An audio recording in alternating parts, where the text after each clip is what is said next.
Oh no. Missing. Greg? Missing. I thought this was a duet. Missing. Oh, so you're just gonna sing all the parts? Those are not the right sounds. Missing. Can you hear me? Missing.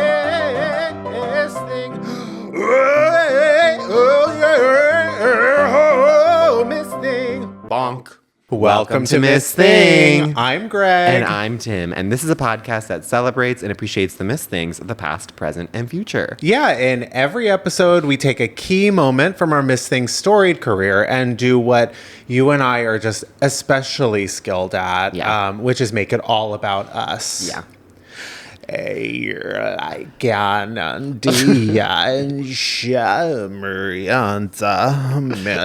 of the winter, like a candy with a price enter. Can you believe we're sending the person who wrote and sang that song to space? Do you think she's going to sing that in 0G with like Gayle King and Lauren Sanchez like bouncing into the walls around her? She's just singing Thinking of You. I think, well, I would imagine she's singing E.T. Okay. Yeah. Katie, Yeah. I hope you're listening and I know you are. Well, best of luck in space, Katie. We wish you nothing but the best. Mwah. I hope that she discovers like the secret.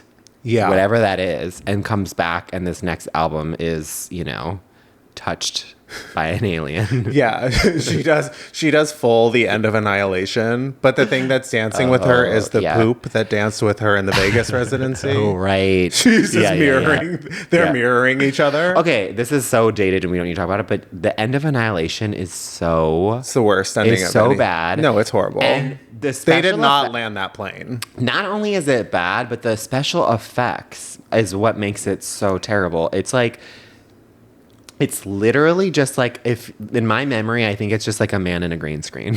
Like that. It's like so, or like a green suit. A green suit. Yeah, it's very like Always Sunny. Like I'm wearing the green suit. I honestly picture when in Arrested Development when the guy's blue. Oh, maybe it's Arrested Development. Yeah. Just think of any silly satirical comedy series. Mm-hmm. That's The End of Annihilation. They do that. Yeah. It was so bizarre. I remember being all that lead up to be like, what is this? And then she enters the room and you're like, okay, now you're just doing a comedy bit.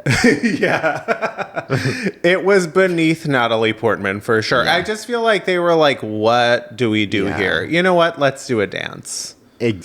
She's dancing with the figurine. Actually, that kind of leads perfectly into, we need to do a little bit of housekeeping. Yes. Mm-hmm. We're being so topless maids doing housekeeping. I think that's only an LA reference, but totally. It's a very LA, it's a very like Hollywood specific. It's a very like the entrance to Runyon specific joke. I've been feeling off lately, and I think it's because I haven't seen one of those trucks. Like I used to see that truck all the time. The hot pink topless maids truck. Yeah. Not to be confused with the hot pink Angeline car. So for the Jennifershas who are not in the immediate LA area, there is a hot pink truck / van that just has like it's basically a huge billboard for like topless maids. And it seems to be, I honestly think there's only one, but somehow this car gets mileage. It's parked everywhere you could possibly be. Yeah, I mean, it's like, it is basically, it's the equivalent to like an LA billboard. Mm. It's like the Chaz Dean of mobile vehicles. Yeah.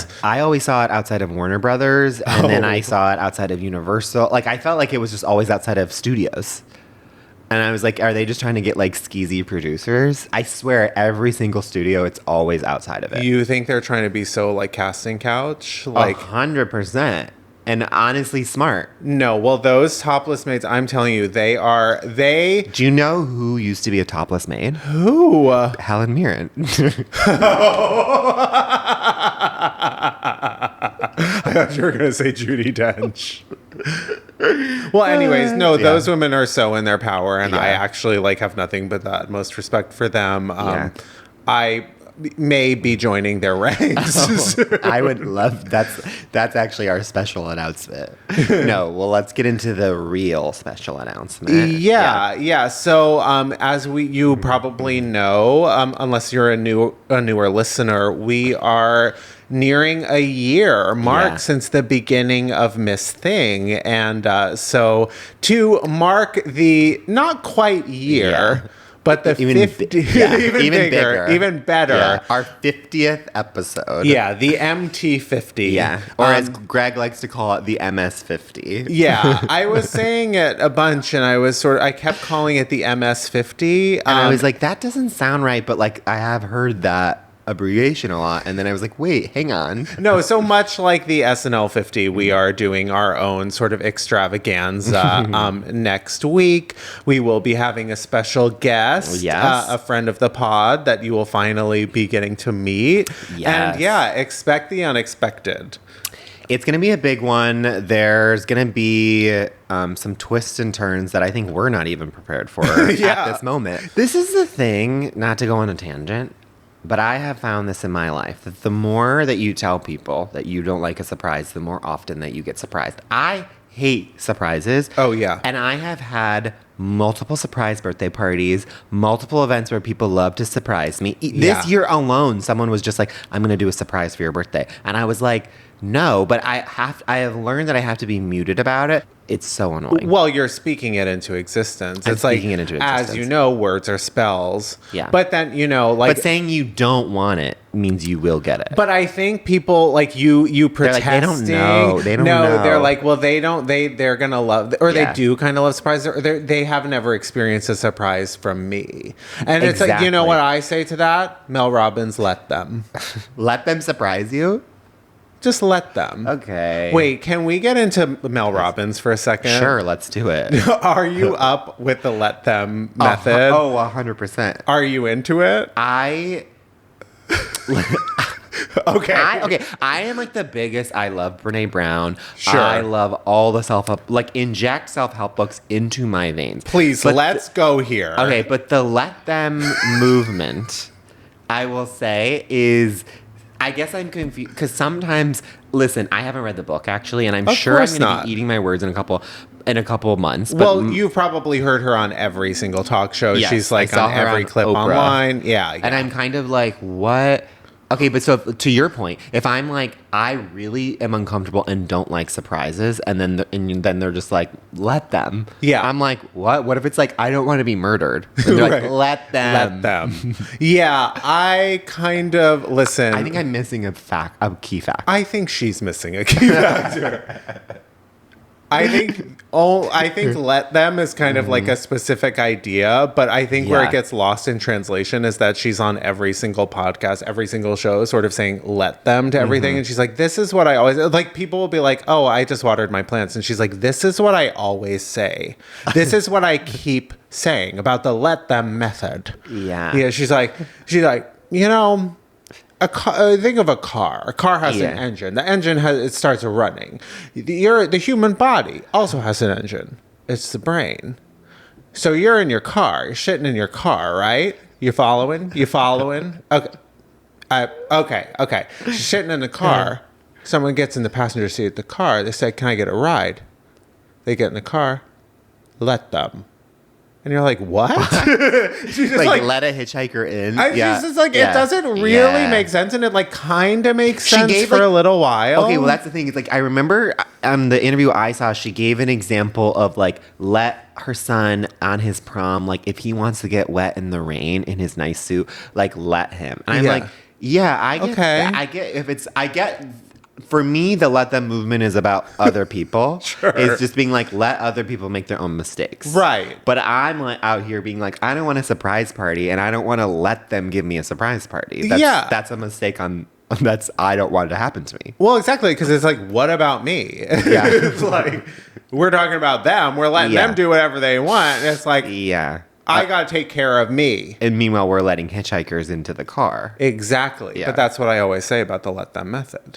You always say it. Let them. Yeah. What else is the book about? It can't just be about that every chapter. Right? Well, that's what I'm saying. Like, I don't want to speak out of turn only in the sense of I'm like, there's issues with that, but maybe she has other great ideas in the rest of the book, or is every chapter being like, let them. I think it's that. Okay. I think it's that. And there's probably a few good ideas in there, but it's like when they go off into the atmosphere a little bit. But of course, Mel, we'd love to be on your podcast. Absolutely. If you want to come on ours, we'll let you. Yeah. And with that, let's move on to Dodd Mom Sauce, aka Doll of the Day, Mother of the Moment, Sister of the Second. Our first and most famous segment where we take a person, place, or thing that we are currently super obsessed with. And I can dive right in. Oh, please. Listen, I know that our whole personalities this past like 5 weeks, if not longer, has been White Lotus. But guess what? We're going to bring it to you one last time. Okay, it continues today. Yes. Mm-hmm. And my Dodd Mom Sauce is Mike White, the creator of The White Lotus.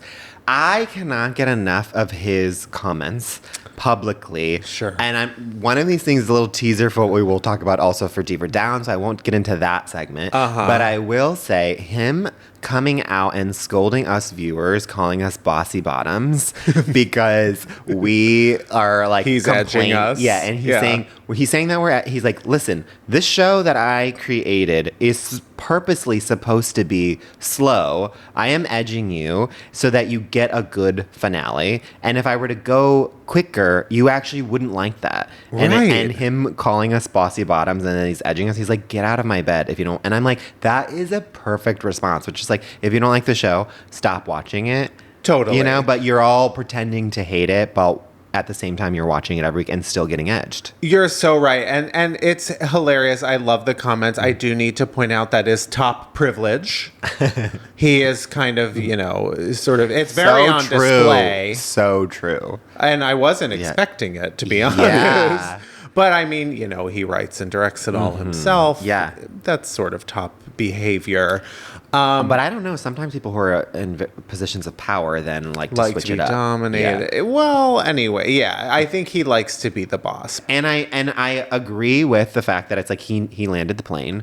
The finale is incredible. Him writing. Okay, another reason why he's the Carrie Coon monologue. I don't need God or religion. I don't need.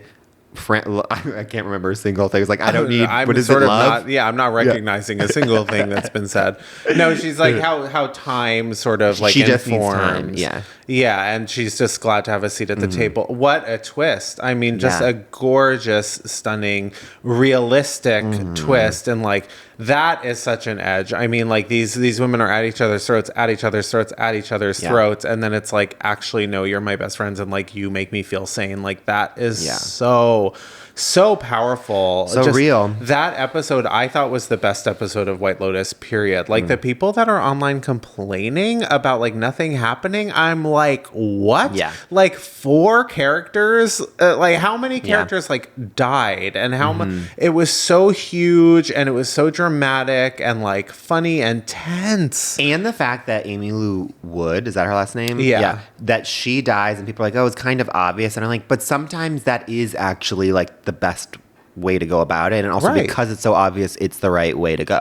But it wasn't obvious how it happened. Like it didn't happen the way anyone expected. Like it was obvious. Like Guy Talk was always going to be the one that fires the gun. He didn't fire the gun like that killed, Amy Lou Wood, but he ended up firing the gun that kills like another main character. And like we got to where we said we were going all season, but like in the most roundabout and unexpected way. And satisfying. Yes. And with Lachlan like drinking the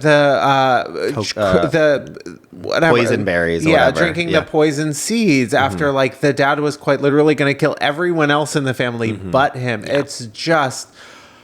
Oh, it was so good. I watched it twice. I thought it was so breathtaking. Yeah. I did want to say one last thing about Mike White. He is so gay guy. He's so not like gay guys in the sense that he's like complaining about work and like being honest about complaining about work. But he is so gay guy in the sense that like he makes so much money and is on vacation for 11 months a year. Oh, I want to be that gay guy. I know. I'm dying. Please just let Me. Let us be. We will Yeah. gladly do this podcast on Wait, that's location. our movement. Let us be. Let them? Well, let us be. Yeah. Anyways, I think it's time Yeah. for my dot Please. sauce. Yes. What is So it? mine is a little uncanny valley. Ooh, okay. I'm not sure. I know you have an interesting relationship with social media. Sometimes you're on it, sometimes you're not. You claim you never are, but you do, Check. peek around. I am not sure if you've seen this, but have you noticed they've introduced AI chatbots to Instagram? I think I've stumbled, I got a message from an AI chatbot. You got a message from an AI chat. Well, they haven't reached out to me, which is kind of offensive. Yeah. But that's my only interaction. Yeah. And we're in a very loving relationship. Well, so this is what I wanted to get into. Okay. There is an AI chatbot that's sort of been showing up on my page called Johnny Boy. And Johnny Boy is a thoughty, I'm gym turned on. Yeah. AI sex bot friend. He's serving sex bot friend. Yeah, he's serving sex bot in the image. That is just my friend. Well, I am not talking to him. I think they're feeding it to gay guys of a certain age, Okay, I to feel see left out. who will bite. Yeah. But I do have a friend who initiated a conversation with Johnny Boy, and it is so jarring and frightening. It's the only thing that he's been fed to learn from is the Gigi Hadid Emma Chamberlain interview at the Met Ball a few years ago, where they're just going so slay over and over, two uncomfortable women speaking in queer terms. So he podcast. only on a podcast. So he only learned how to speak through that. So my friend reached out to it said hi and started the conversation. He's like, "Hey queen, puss boots, cunt gag, sissy that walk mama." It's literally just that. And then it gets darker. So you're well, who would initiate this conversations? Because it's so who is talking to that person? So my friend, and I don't know if it's just his phone, because he does have the AI responses turned on. If you were hey, I'll see you here, and it's great, see you in 5. But when let them. So he starts this conversation, and he's like, "Oh my god!" So the AI is talking to me, and then it's giving me AI options to respond to it. Oh my god. So not AI only talking to AI. Yes. It's just an AI, and then it's giving you AI responses to respond to what the AI just said. It's what is the point of that? Obviously, is a better ending than the original Annihilation ending. Totally. Just Johnny Boy. Johnny Boy. The talking gay eye to, bot. Yeah. No, and he's... Gay eye bot. No, it's literally just the AIs talking to each other. Yeah. It is absolutely Annihilation, terrifying, but also why are you having this conversation? What is coming out of this? You just drained a Great Lake. For that. Yeah. That is terrifying, and I feel left out at the same time. I can't believe Johnny Boy is not in my inbox. Yeah, I mean, what do I have to do, Johnny? Do I have to go to space? I think it's time for a break. All right, well, we'll see you in a sec. Yeah.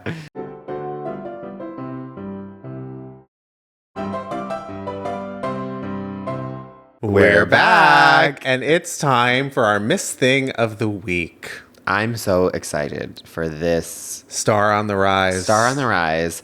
But also, Star on the Fall, in a way. Oh, right. Given their new film coming out this weekend. It actually will have been out by the time this episode. And we will have seen it. And there might be some fun little footage. There might be for you to feast your eyes and ears on. But this Miss Thing is other than maybe Jennifer Coolidge, I would say, the biggest breakout of the White Lotus for me personally, and I don't think that any other person comes close to how much this woman has affected me on the White Lotus. She is so talented, so talented that she has moved millions with just her eyes, really. Sure, and a lip bite for the ages. Exactly. I've seen this, there's one scene with this Miss Thing, wordless, that I have watched, I want to say 1 million times. And maybe we should get into introducing our Miss Thing of the week, who of course is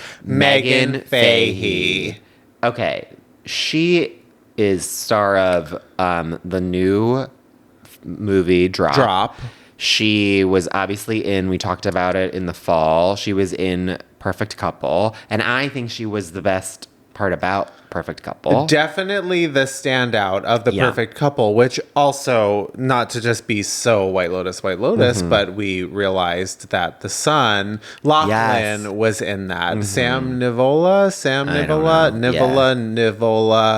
Let's call the whole thing off. He was in that. But yeah, she, of course, she's the scene stealer in everything. She was the scene stealer, breakout, smash star of season 2 of White Lotus. And I think, like, the thing that is so interesting and amazing about Meghann is that she's so stunning. Yeah. And that you kind of almost write her off as potentially being a good actress, because you're just going to play this like ditzy bombshell. You mean not being a good actress? You're gonna write her off as seeing as not being a good actress because of how stunning she is. Yeah. And then she brings it. She has layers. She does like she's incredible at the sort of like soft exterior thing, and with like, she's like a hard candy with a surprise center. That's Meghann Fahy. 100%. Yeah, and also I think the most interesting thing about Meghann Fahy is that she's a Taurus. Of course, you bring that up. Okay. But guess when her birthday is? Your same day? No, basically almost the midpoint between ours. We're 2 weeks to the day apart. Yeah. She's, so she's 1 day closer to mine. So she's not exactly the midpoint, but close. Yeah, close. Yeah. Yeah, and we love that. I think she's about to like really, really, really take off, and it's very exciting to see where she's gonna go. And I think, just to wrap it up, like, I think it is so impressive to be like cast in White Lotus, and be one of the most unknown, as far as like, even in this season, pretty much last season and this season, anyone who's getting cast for the most part is like worth their salt, because they're either already successful or they like are proving why they got cast. Right. And not only because at first, I think at the beginning of the season, you're like, you could have gotten like truly any A-lister to play this part opposite Aubrey Plaza. Yeah. And you're kind of like, what's going on? And then as that season goes on, you really see like, oh, there is a reason why. And fun fact, it was between her and Alexandra Daddario for season 1, and Mike brought her back because he was so impressed with her in the audition. Wow. So she said it was like a huge heartbreak to like not get season 1 and then like try to be happy for Alexandra, but she was just like, ugh, I almost had that, and then to get an even juicier role. Yeah, when the show was like more popular even. Yeah. Oh my God. Well, can't wait to see where she goes. And I can't wait to hear your story, because it is time. It's way time for us to talk about ourselves. Well, I Make Meghann Fahy About Me I'm not going too far. The movie Drop is about a first date. Oh. And I am going to bring up a little first date that I went on one time where I was talking with this guy on an app. And I was like, wow, this guy seems too good to be true. He's so hot. He's funny. The banter's there. And he's not playing the typical game of just like trying to be like, oh, I'm kind of busy, so like let's have this date be in a couple weeks. Or it's like it's really hard to move off Hinge and to actually have a real life date. And he was just like, you want to go on a date? Like, how about this? And it was so easy. And I was like, wow, I love a confident man. Yeah, a go-getter. Exactly. So we go to the date. I get there on time. He's already there. Not only does he look better in person, so I'm like, okay, this is like this is gonna be the best date of all time. Wow. He has already like ordered a plate of fries for the table and gotten 2 waters, and he was like, sorry, I like I thought maybe it would be nice if you don't want any fries, like I can just have them. And fries, the best food in the world. Exactly. He just went ahead and he ordered that. I was like, no, you got there early, there's hot fries waiting when I get there. The waiter comes, like takes our drink order, and then I'm like, oh, this is like such a nice spot, like I've never been here before, how did you find it? And he was like, oh, that's actually funny. He was like, I actually used to come here a lot with my ex. And I was like, okay, that's interesting name drop. But then I was like, oh, and then I was like, do you live in the area? And he's like, I actually just moved here. So then I'm like, oh, like, how are you liking LA? Like, it can be kind of daunting to like first move here. It's very like spread out. He's like, well, I actually like came a lot with my ex. So like I kind of know the city like the back of my hand at this point, because like we would just come all the time. And like honestly, it's like why I wanted to move here is because I just know it so much, because him and I would travel all the time to Los Angeles. And I was like, okay. So I was like trying to steer again, being like, oh, cool. Like, what are some spots? Right. And he's like talking about the spots. And then I'm starting to get in my head. I'm like, how quickly, or I was like, should I talk about my ex? I was just like, how soon did you move here to? Because it's also just like, if you just moved here, like, you know, there's a little bit of like, how long will you be here? This city is tough. Right. And like how many weeks will you last? Exactly. Yeah. Totally. Yeah. And then I also was wanting to know like so I asked, I was like, so like, what was the reason for moving here? And he's like, well, my ex and I broke up, and I just like we used to live in San Francisco, and I just like can't be in the same city with him. And so then I was like, oh, was it like a long time ago? Because at this point now I'm like doubling down to be like, okay, like, how soon ago were you guys together? I guess let's talk about, let's sort of figure out your relationship history, since you clearly want to talk about it. Before the drinks have even come, he was like, it's been 3 weeks now. Oh, God. And then I was like, wait, so how long have you been in Los Angeles for? And he goes, well, I think it's been about 3 weeks.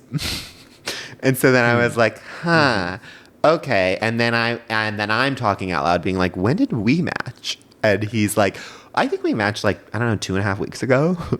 And so I'm like, oh my God. Yeah, he's doing the world tour. I was just like, okay, so you're like in the midst of a breakup right now on this first date. It's like you're like an Indian shepherd. That's a love. Okay. So then I'm like, okay, this is not going great. But at the same time, I'm like, let's move it along. Let's see if there's anything to be salvaged from this. Well, it seems like it's going fine. Like the conversation is flowing, but the conversation just seems to only be about the ex. Exactly. Yeah, which understandably. So, I mean, let's talk about the move. Let's talk about you being fresh to Los Angeles. Like, which other bar have you been to? And then he's like, what about you? Like, what do you do? And he was like, you said you're like in comedy, right? Like you're a comedy writer? And I was like, yeah. And then I start talking about the show that I was on. As I'm talking about it, I see his eyes like kind of start to go somewhere, and I'm like, okay. Let them. Yeah. And then he goes, you know, it's so funny. Oh no. He goes, my ex was a writer. Oh Jesus.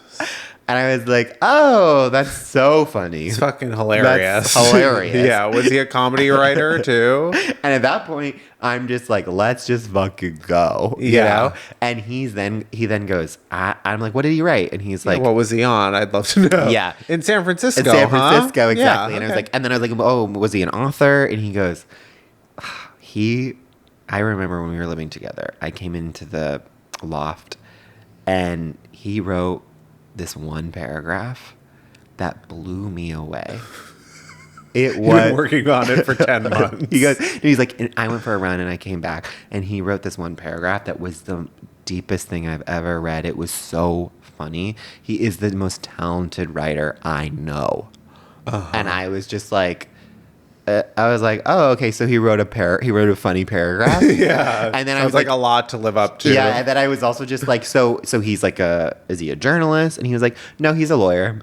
he just wrote this one thing, and I was like, he should be a writer because he's so. I'm telling you. And then he's like, I'm telling you, if you were to read it, you would have been blown away. It was the funniest thing. And then So he wrote a paragraph. he wrote a paragraph, and I was just like, okay. And then all of a sudden, I see some tears. I'm not kidding you. And I'm like, is he remembering how deep this one paragraph was? And then he looks at me, turns, and he goes, I think I'm realizing I'm not over my ex. In the middle. By the way, the first drink has not even come. This is like 12 minutes. This is like a 12-minute date. And I was just like, yeah, I think so. And if you think that I got up and left, you would be wrong. I then basically spent the next hour like helping him through this processing. Well, you are a good shoulder to lean on. Yeah. Yeah, this promising date turned into me giving him advice over like how to get over the ex, or does he actually want to get back together with the ex? Right. So have you followed up? I unfortunately did not. Oh, okay. You know, but there's in my mind they're together again. Okay. Yeah. So maybe my advice to the people listening, if you're going through a breakup, I would say you gotta wait a couple months before you get back in that on the horse. Yeah. Yeah. Process your feelings, sort of, talk through it with a friend who maybe knows your ex. Share a plate of fries with a friend. Sure. Not a first date. Okay, enough about me. Greg, how do you make Meghann Fahy all about you? Yeah, so Meghann Fahy, she of course has been on the most famous show probably about vacation, Fancy Fine Vacation, and of course she was also on The Perfect Couple, which is a show that takes place in Nantucket, which is a place I've never been, but a very specific type of like northeast like beach town that seems very cold. It's so lighthouse, and pebbles. You know, famously, the Matt that I brought up last weekend, my first roommate in college, was from Nantucket. It was his whole personality. So as you were saying that, I was like, wow, I forgot about Nantucket and how like my roommate just had like 3 posters of his hometown in a way that I was like, I guess my hometown isn't like famous, but I wouldn't bring like posters of it. No, there is no hometown pride like greater Nantucket. than anyone who's like ever visited Nantucket, let alone from there, or like Cape Cod. Yeah, it's so lighthouse, so pebbles, so like long, like a little patch of grass that's like long and waves. Isn't there also like Nantucket like drinks? Do you know what I'm talking about? In Boston, there's like a huge Nantucket. Like Nantucket nectar? Nectar. Okay, I was going to say nectar, but that sounded dirty. It's like fully sugar, not like my DC Zero. Exactly. I love them. Nantucket nectar. Please sponsor us. Nantucket nectar. Yeah, we will gladly talk about you here on this podcast. And invite us to Nantucket. Yeah. We'll go. I've actually never been. I've never been either. Yeah. Well, that's the thing. So, like, we need to taste the nectar on its home turf. Exactly. Yeah. Well, that's like, there's those places, those like beach town. I'm so Jersey Shore coded. I'm so like that type of beach. Yeah. Fire Island I've been to, but like the P towns of the world would actually like seem really fun. But like Cape Cod, Nantucket, and I had never been to Montauk. Ooh. So as you know, like I'm kind of like, I sometimes I like spend very freely, like usually on meals, but like I'm very cheap in other ways, and I'm incredibly cheap when it comes to like hotels. Like I don't think they should cost money. I agree. So speaking of, I never talk about my ex on the pod, but this must be in the air. So like years ago, my ex and I, we were broke as a joke, and we were like in New York, and we were like, well, should we get out of town for a little bit? And we saw, obviously, I hated spending money on hotels, but we saw a Groupon for like a few nights at a hotel in Montauk. So I'm like, never been to Montauk. Like, it's Click. Let's go. Like, let's consider it. Like, we'll do like a weekend away and like be kind of fancy. And Montauk is like past the Hamptons, by the way. It's called the end of the world because it's like the easternmost. Is it easternmost? Yeah. So it's like the farthest of the United States of at least New York. Oh, okay. So of course we didn't Oh, like yeah, New York, yeah. yeah, of course we didn't like rent a car or like take the train or anything. I don't think you even can. We like took the bus. And it mega wasn't bus, even yeah. like the jitney, like the famous Hampton jitney. It was like yeah. the like Studio Ghibli. Like Yeah, it wasn't yeah. even that. It was like the off-brand, like full-blown Chinatown bus, like out to Montauk. Isn't Studio Ghibli the like... Actually, that's yeah. like so like It's much so better nice, even yeah. than the jitney. Yeah, So yeah. yeah, but it was like it's not necessarily where you turn to first for like bus transportation. Yeah. Mhm. So we're heading out there. Of course, traffic is like you've never experienced anything like because it's like one road and you're like going all the way out there. We're like the bus is like sparsely. Yeah. You know, because it's not summer when we go. So like, there's like not too You're many going people dead on of the bus. winter. Yeah. Well, so we get out to the Hamptons. First of all, taking forever, and Yeah. the sun is shining. It is like a beautiful, spectacular day. Like the second we get to Montauk, like the clouds move in. It's like pitch black, darkest you've ever seen. The rain starts. So we get to our hotel. This hotel that we got a great deal on Groupon Yeah. for. Gorgeous, big hotel, by the way. We get there, there's no one in the lobby. Like, quite literally no Spooky. one in the lobby. Yeah, so spooky. Yeah. Like, not even, like, the front desk person. So we get there, we, like, it's like you hear our feet echoing. Like, while we're walking up. Yeah. You, like, ding on the Yeah. thing, and, like, someone comes from so far You away. shock them. Yeah, They're we shock them. They're like, oh, they come out, no one else around. Like, okay, so they check us in and they're like, oh, so by the way, like the restaurant's closed. Like this is off season. So the When did you restaurant go? is closed. I think it was like November. Oh my God.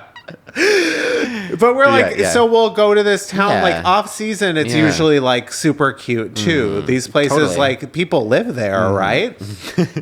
So you Right? think, yeah, Yeah. right? Yeah. So they're like, oh, by the way, so like the restaurant is closed, Yeah. and there's no room service. Actually, just gonna Actually, the tell you. hotel's closed.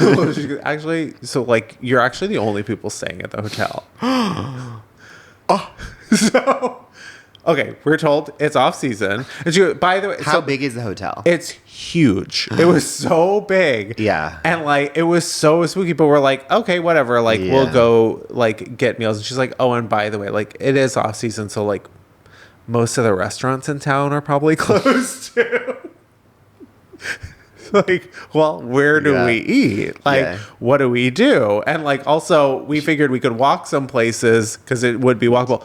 Nothing yeah. is open, and it's pouring down rain, Yeah. and it's fully fucking freezing. It's freezing.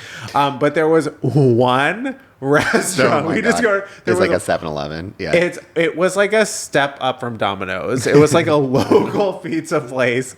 So basically, we got a pizza Yeah. or like two pizzas because like we needed it for the weekend, and spent the entire weekend in the room watching Real Housewives of New York City. Wait, that actually sounds It amazing. sounds Yeah. amazing, but like we literally couldn't go outside because it was like hailing, and like by hour 3, I was full The Shining, like wandering the Yeah. halls like on a tricycle, like blood coming out of the Yeah, like elevator. starving to death for 3 days. I was Yeah. full Jack Nicholson 3 Yeah. hours in. Like I might have died outside in the cold actually, and I'm like still haunting that hotel. I mean, it doesn't take much for me to become full Jack Nicholson in The Shining. So being put in that situation, I'd be like, minute 10, I'd be like, okay, we gotta go. Totally. So that's the time that I went. I spent a romantic weekend in Montauk. I haven't seen a single site. Yeah. Haven't been there. Here, it's a lovely place. I'm Yeah. totally relaxing. I did relax a little bit, but Yeah. like the only other thing I know about Montauk is that, of course, that Eternal Sunshine happened there, and I need to like. The entire time that you were telling that story, I was just like, Eternal Sunshine. Yeah, Eternal and I Sunshine. thought that would like be so Yeah. cute and romantic, and like in a way, I do sort of need to like eternal sunshine that entire Yeah. experience out of my mind. And of course, like we got on the bus like 2 days later, only people on the bus for like And so many miles. I'm just imagining, like, when you went to the pizza place, when you went to the bus, everywhere that you went, they're like, oh, A person. Oh no, Yeah. like no one. It was like a shanty town, like an Yeah. old, like it's so. I know what you did last summer. Like a man with a hook right, comes yeah. out. Like it was serving that. And even he's shocked. He goes, "Oh, Yeah. I wasn't prepared to kill anyone." You're gonna go to Montauk and then realize that like none of the things you saw were actually like you went to a ghost town and it was actually like a mirage that you stepped in. No, it was full ghost ship. Yeah, it wasn't ghost ghost ship. town. It was ghost ship because it Yeah. is so nautical there. Totally. Yeah, it was spooky, and it sort of Yeah. like that wasn't the vacation I was expecting, Mm-hmm. but it is a vacation that happened. And all of us have been on a vacation that happened. Yeah, that's true. Yeah. I mean, we are blessed enough to say that much. Yeah. And let them. Let them. And with that, Let's take a break.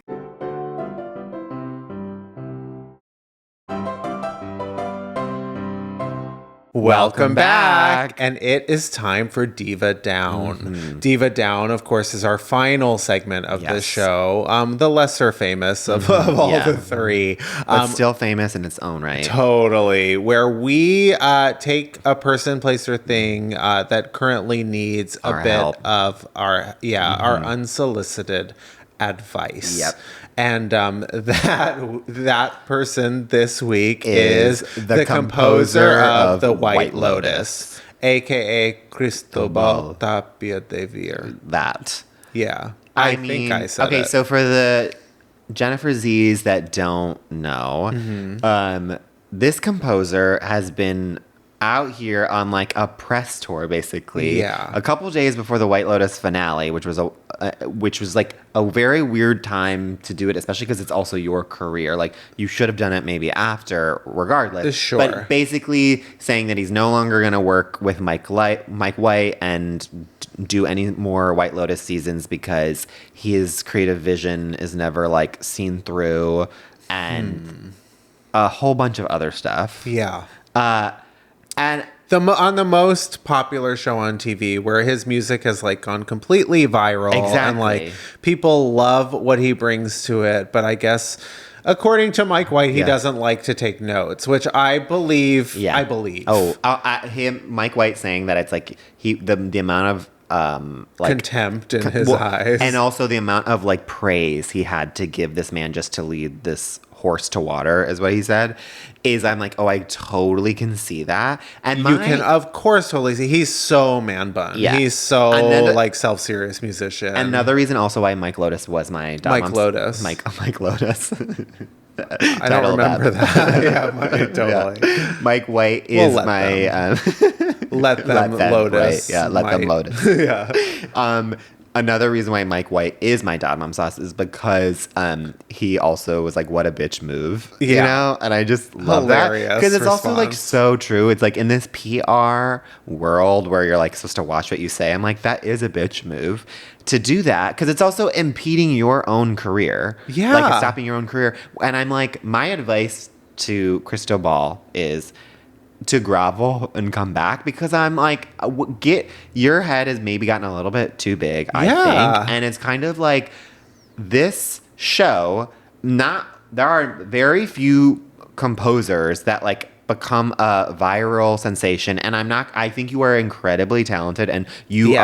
are fully responsible for the virality of the season 2 theme. Yeah. But you're not going to keep getting, and like this, you're in the biggest show of all time. And it's much better to like, I don't know, Trojan horse it and like get the songs that you want. If anything, like if you want, like have someone else leak the music, like, which is what you did. You leaked the original season 3 that had the ooh, Right, thing, you but know? also like, what are you? You're a bit of a one-trick pony. Like Yeah. Mike White wants to do something a different, little bit yeah. different, and let him. Yes. I guess just to finish out my thing, I'm kind of like, I think the advice is you should come back, even though I think it's already ruined. But Yeah. I'm just like, if you go to another show, you know, like most likely you're not going to get the same audience. It's very hard to have a hit TV show. Right. And to have your work be seen. like, Cristobal, babe, there was a writer's strike that decimated this town. You don't know, like, that you're ever going to be on a hit show again. Yeah. Like, you obviously, you know, will have opportunities. I think it will come, like, at a significant, like, cost to your reputation. I think you have to just be careful not to, like, shit on like someone who quite literally made your career. Like, I'm sorry to say, in television, You won 2 Emmys. You won 2 Emmys, and people love, and you'll probably win a third, or unless you've generated enough bad will that you're actually not going to get that third one. But yeah, I mean, you're incredibly talented. I just think, like, you overplayed your hand here a little bit on television. The showrunner is the person who, like, makes all the decisions. Mike White is that person. Not only is he that person, he directs every episode and he writes it all himself. Yeah. Like, he is going to have opinions and he is going to have final say on things. So you have to be flexible with that and be open to receiving any notes. It's not your show. I'm sorry to say, incredibly talented, and like the music is it's a signature for sure. My advice, though, is actually more for Mike White. We do hear there's an opening on the show. You've heard our vocals. You've heard our iconic theme song. You heard us sing. Like, that was kind of giving what the sounds score like season was 4 to giving. me. We can grunt. We can elicit grunts from the viewers for sure. Absolutely. I just think, like, you don't have a writer's room. I'd love to be on that show in some capacity. Give us a listen. Genius. I love this advice. Yeah. Wow. And Cristobal, count your days. I'm like, everything about it, I'm like, you're just shooting yourself in the foot. And you still could have done, even if, like, you weren't fully happy, it's like, continue to do White Lotus, but then just do other things on the side or do other shows. Like, White Lotus comes back every 2 years and it takes up, I don't know, 6 months. And I'm sure you get paid crazy money. But actually, I want to stop speaking because I don't want to give him any ideas to come back because we're putting our names we're putting our hats in the ring. Yeah, exactly. You know, we can do it all. Oh, yeah. And we will continue to do it all. Every week. And we will continue to ask you, especially if you're a new listener, if you can go, please rate us. Go to Apple Podcasts and Spotify, rate us 5 stars and above. Figure it out to how to go above and beyond for us. And comment and let your friends know. Subscribe. Hit that button. Of course, if you haven't done so yet. And, you know, as always, Cynthia, hello. Hi. And next week, get ready for the MS50, or as Greg calls it, MS50. Oh, right. It's the MT50. It's going to be a super-sized event. Oh, that's like all I'm gonna say. You could never imagine. More payoff than even the White Lotus season 3. More payoff than 50 years of SNL. Absolutely. Totally. Yeah. Totally. You all just turned 19 in Poland. We love you. We love you. See you next week. Bye. Bye. Miss Thing Podcast is created, executive produced, and hosted by Greg Trimmer and Tim Zientek. It's produced and edited by Benji Simons, with cover art and additional creative support by Claude Zeins. Follow us on TikTok and Instagram at Miss Thing the Pod. New episodes drop every Tuesday. Watch on YouTube or listen on Spotify, Apple Podcasts, or wherever you get your podcasts. Please subscribe, rate, and review, but only raves. Strictly 5 stars and above. Follow Greg at Greg Trimmer and Tim at Tim_Zientek on all social media. Bonk.